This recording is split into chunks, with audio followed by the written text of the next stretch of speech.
வணக்கம். இன்று நாம் காண இருப்பது கேள்வி அதிகாரத்தில் 3வது குறள். வேள்வி என்று சொன்னால் நம்ம எல்லாருக்குமே தெரியும்.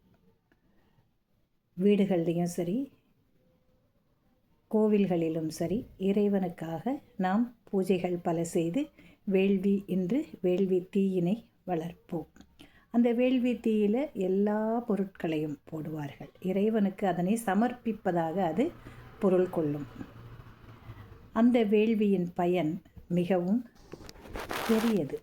அந்த வேள்விக்கு மிகச்சிறந்த பலன்கள் கிடைக்கும். மழை பெய்யலன்னா என்ன செய்வோம்? யாகம் செய்கிறோம். அந்த யாகம்தான் வேள்வி. அந்த வேள்வியில் தீ வளர்க்கப்படுகிறது இல்லையா? அந்த உணவானது எங்கே போகும் அப்படின்னாக்கா, நம்மளுடைய கருத்துப்படி, நம்ம யாரும் போய் அதெல்லாம் பார்த்தது கிடையாது, இறைவனுக்கு சேரும் அல்லது அந்த வானுலக தேவர்களுக்கும் அது சென்றடையும் என்று நாம் நினைத்து கொண்டிருக்கிறோம். இதுதான் உண்மை. வேள்வி செஞ்சோம்னாக்கா, யாகங்கள் நடத்தினாக்கா வருண பகவானாகட்டும் மழை பெய்ய செய்வார். அதே போல் மற்ற கடவுளர்களாகட்டும் அவர்கள் நமக்கு நன்மைகளை செய்வார்கள். நிலங்களில் நல்ல விளைச்சலை கொடுப்பார்கள். நீர்வரத்துக்கு குறைவின்றி வைப்பார்கள். இது எல்லாமே வேள்வியின் பயன். நாடு முழுவதும் நலம் பெரும் செழிப்பாக இருக்கும் என்பது நமது நம்பிக்கை. அப்போது அந்த வேள்வி தீயில் இடப்படக்கூடிய பொருட்கள் எல்லாமே இறைவனுக்கு படைக்கப்படுவதாக ஒரு ஐதீகம் அல்லது நம்பிக்கை நம்மிடையே உலவி வருகிறது. அதே போலத்தான் இதே பொருட்கள் அனைத்தும், வேள்வி தீயில் இடப்படும் பொருட்கள் தேவர்களுக்கும் இறைவனுக்கும் சென்று அடைவதாக நாம் கொள்ளுகிறோம், நம்பிக்கொண்டிருக்கிறோம்.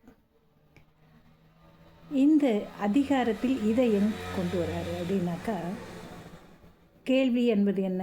பிறர் சொல்ல அதனை நாம் கேட்டு அறிந்து கொள்ளுதல் இல்லையா? மிகச்சிறந்த அறிஞர்கள் நல்ல விஷயங்களை சொல்லும்போது அதனை நாம் காதில் கேட்கிறோம் இல்லையா? இதுதான் கேள்வி ஞானம்.